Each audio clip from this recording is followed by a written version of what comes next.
Hello, and welcome back everyone. Today we'll be covering Phangwrth, or Phangwraith? Phangwrath? I don't know, I think this is probably a typo. Anyways, this is the boss to unlock Hell 8, and compared to other raids so far, it's a little more mechanically demanding, at least until you exceed the combat rating. So if you would like to unlock Hell 8 and don't have a carry, you'll want to make sure you're comfortable with the encounter, so let's get started. As soon as you begin the encounter, you'll tag the mob in the middle. Some more adds will spawn on both the left and the right sides, and you'll see that we clear them out before returning to the mob in the center.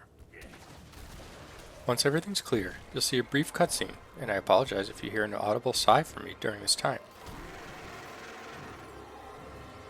For a short period, you can safely DPS the boss before a large aura goes up around him, causing a blue bar above your head to increase as long as you stand in the aura. Here you can see the blue bar start to increase while standing inside. And pay careful attention to the boss's special attacks, as they are very similar color to the aura itself. Continue to keep an eye on the blue bar above your character, and get out if needed. When the boss has just above 50% of its total hit points remaining, the aura will be removed, allowing you to DPS the boss more safely. In this phase, avoid the ice spikes by avoiding more similar colored ground effects. Continue avoiding the mechanics as much as possible, and keep in mind that on top of being more difficult to see, they seem to be quicker casts than most of the previous bosses.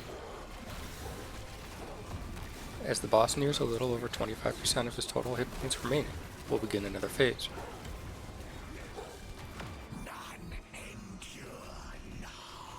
Avoid the crosshatches as you see the moving tornadoes pass by, and focus on keeping adds under control while damaging the ice barrier around the boss to progress the encounter.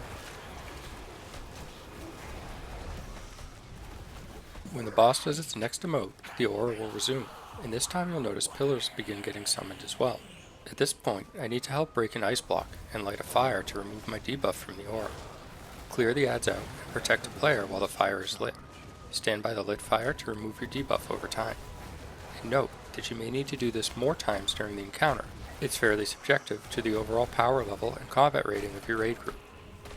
The boss is essentially down at this point when I rotate back, and again, if your group is weaker, you may rotate back and forth multiple times during the encounter as needed.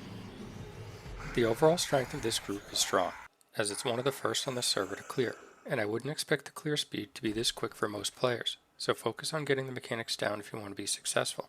Thanks for taking the time to watch, and have a great day.